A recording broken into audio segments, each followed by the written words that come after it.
Já estou chegando aqui no final dessa lateral, também fazendo a emenda aqui, olha, eu vou avançar até a segunda corrente das 3 que formam o cantinho de cada um dos trabalhos, faço na primeira, quando chega na segunda eu vou fazer o ponto baixíssimo pegando a segunda corrente de cada uma das peças, e aqui eu já vou alongar esse fio para deixar uma sobra aqui para fazer o acabamento com agulha de tapeceiro e vou cortar. Agora eu consigo fazer o acabamento de todas as peças quando eu estou trabalhando, fazendo um trabalho maior, né, eu sigo emendando todos assim e só no final eu utilizo a agulha de tapeceiro para fazer o acabamento em todas as peças. Não se preocupe porque isso não fica soltando aqui durante o trabalho, tá? Você pode seguir emendando mais motivos aqui, mais quadradinhos e depois fazer o acabamento de todos eles.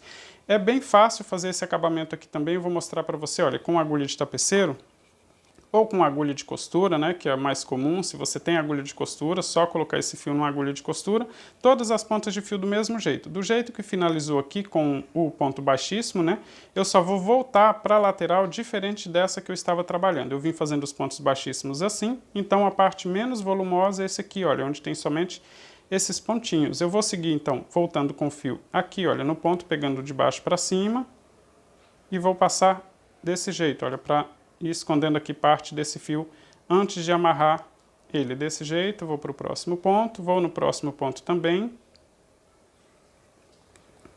Vou esconder ele aqui um pouco, não tem uma regra aqui de quantidade, você pode seguir costurando até o final, caso você queira, mas eu só vou esconder ele aqui um pouquinho desse jeito, olha, para não ficar aparecendo lá na frente.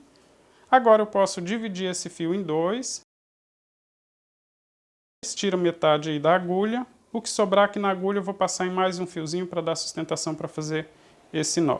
Vou pegar aqui esse fio. E aqui eu posso amarrar bem antes de cortar as sobras. Eu vou fazer isso com todas as pontas de fio que sobraram aqui no meu trabalho, tá? Independente da quantidade de quadradinhos que você emendou. Depois é só fazer esse mesmo procedimento com todos eles. A diferença aqui nesse outro lado aqui, por exemplo, é que a parte que fica somente o pontinho está do lado direito, mas o procedimento é o mesmo, sempre pegando de baixo para cima para fazer essa costura e esconder essas pontinhas de fio, tá? Então aqui, olha, essa costura, mesmo com essa emenda, mesmo com o fio de cor diferente, ela fica bem discreta, é exatamente a mesma que eu fiz nesses outros quadradinhos aqui, já utilizando a mesma cor.